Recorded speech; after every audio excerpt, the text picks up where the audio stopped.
All right, welcome to the finals of the EIZO Holiday, or sorry, whoa, pardon me, yeah, the EIZO Holiday Brawl. I always keep wanting to say Bash for some reason, but it is in fact a brawl, a fight between these two players. And,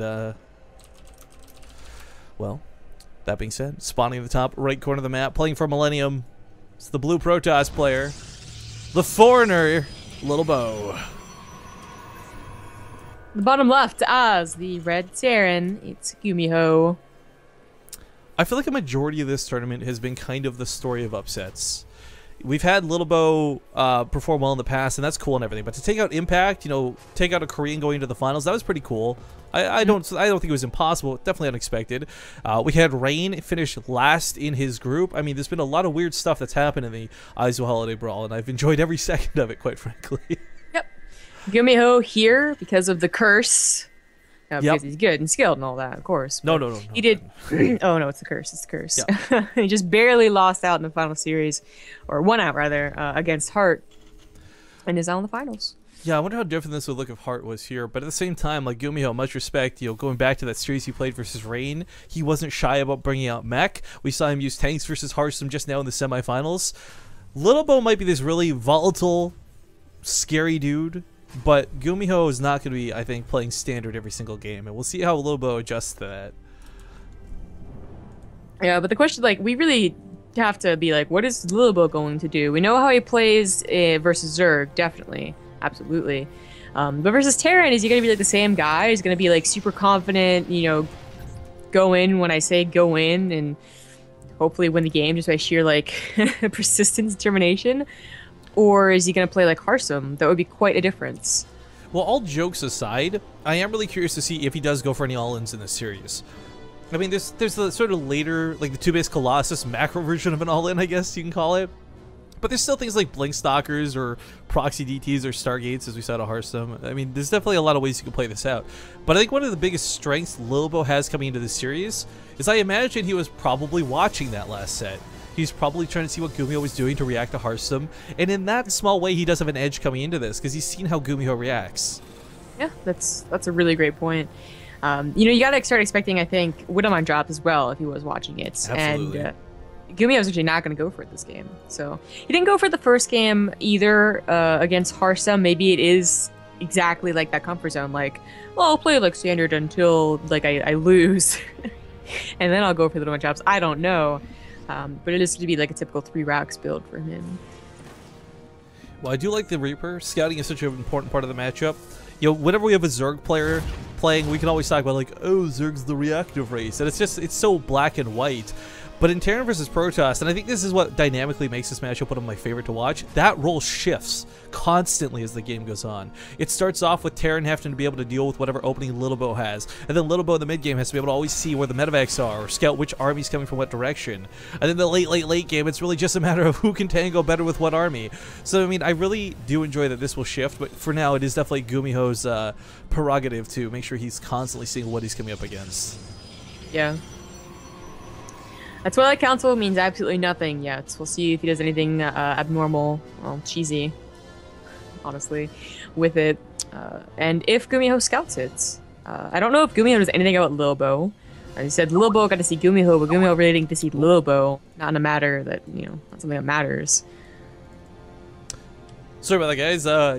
Some of you just tapped out to check your Skype. I don't know why that came off of Do Not Disturb. My apologies. Yeah, New Skype's been doing that. It's like everyone. It's so annoying. I hate this. Teal Low tweeted at me. He's like, you just download an old version. But I kind of feel like at this point, like, that's like giving in. You're like, no, I can beat this.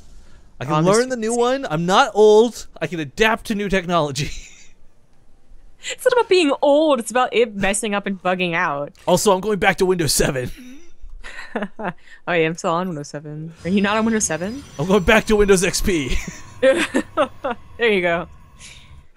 All right. Well, we do have that sort of typical poke coming out of Gumiho. We're gonna have, of course, the stock being picked off, maybe, but most importantly, beta and overcharge. Ew. All right. Nice moves with that concussor shell. Yep, that's exactly what you want when you go for a concussor shell. I mean, if you can get 2 Saugers, that's obviously better, but 1 is kind of what you're expecting. Doesn't lose anything for the overcharge either. Gumiho, that is. So can guess kind of sit out here and wait, and then come in with the full force of his army. I don't think Stim will be done, of course, by then, but I'll have a few more Marines on the front lines, and of course, the Stalkers, I mean, for the Marauders' sake, they're only here to really almost be like a net, you know, slow the Stalkers, so the Marines can actually fight them. Yeah. I don't want to say like Lilbow's being pretty like greedy, because it's not really devastating greed. But, you know, as opposed to getting Blink and then 2 gateways and then a Robo, he just goes straight up to a Robo. So, you know, if he had 3 gateways pumping out Stalkers, doesn't have to worry about this push at all. But with only 5 here and Blink not quite done, it is a little scary. Absolutely.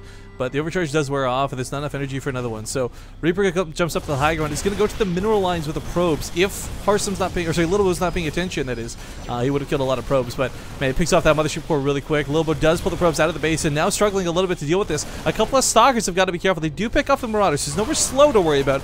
But normally when you kite Marines, it's 1 or 2 at a time, not 17. Yeah, and Blink just finished, and he didn't notice, so that one was not back.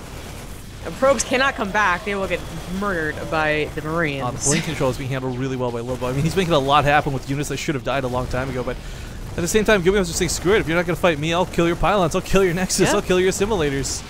I didn't think it was going to be devastating. Oh, no. The probes came in a little bit too early. Oh, he was handling this so perfectly until just this moment. Oh, yeah. Again, I didn't think it was going to be devastating, but it kind of is. I mean, it's bad. It's not like, oh my god, he's going to lose the game right now, but it's pretty bad. He wasn't mining for almost a full minute. I mean, the economy loss from Lilbow was definitely hurtful, but the army loss from Gumiho, you know, he's got to deal with this counterattack now, and he's got a handful of Marines and Marauders. No medevac support, no Widow Mines.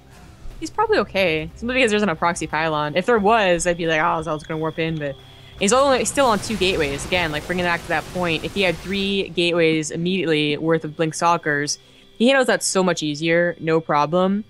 But now he took like a lot of damage, only barely just survived, simply because like, you know, Blink did finish eventually. And well, he's got to go into a macro game and actually chooses to go for a double forge after this. I don't know. Ooh, picks off a medevac.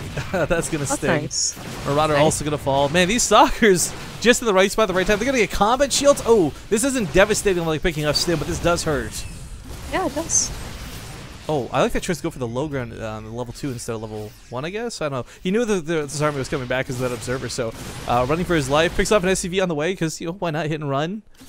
Very nice. Very nice. It's still, like, is a problem, though, that he's not buying all the time in the world with Blink Stalkers. They will get caught. There's Martyr Slow. And they're just, you know, now they're down to 5, which isn't a lot. So he's getting a Colossus. He's getting some of the Extended Thermal Lance. But Gumiho is like a big army, doubling the army supply. Those double forges have actually not even begun their upgrades. But it's really hard to look at that army supply and be like, well, he's screwed. Because, I mean, there's a good chunk of that in medevacs. We got Colossus coming up for Area of Effect. I don't think Lilbow's going to have an impossible hold, but it's still going to be tough. You're right. Like, the army supply difference is huge. It's not that. It's less about just attacking head on, which I think he actually could do if Lilbow was just like down on the natural. It's just like it's going to be so hard to split up your army on 2 fronts. Getting a 3rd, I don't think is ever going to happen. Did he cancel a double forge? Is that what happened? That is what happened. Okay, hold up. If Gumiho actually just attacks in one consolidated force like this, and there aren't drops to go off, I mean, this is Lilbow's best case scenario. I don't know. Gumiho has some pretty good micro, and the extended balance is not done. Oh, this voice filter perhaps not the greatest, and no mothership core means no foot on overcharge. Widowman's going to start burning on the front lines. Shot's going to go off, Blink away with those Stalkers, and then the Colossus coming from the high ground. Oh, but he's stimming for to pick off this one. Does fall, and I think Lilbow is done for. Yeah. This isn't a killing blow now. It will be later. You can pick up those Marauders, maybe try that drop onto the Colossus. Doesn't need it. He just kills it there right at the very end. Gumiho will take game number 1. Man, that pressure at the natural, that usually doesn't get so out of hand, but one of those times, man, Gumiho really exploited it. Killed a lot of those probes, too. I still don't know why Lilbow brought them back as soon as he did. Those were doing a great job dancing away for safety elsewhere. But, yeah, it all went pretty downhill as soon as that move happened. But, all right, game number 1, but just game number 1, guys. We're going to hop to game number 2. It's Foxtrot Labs. This one's Gumiho's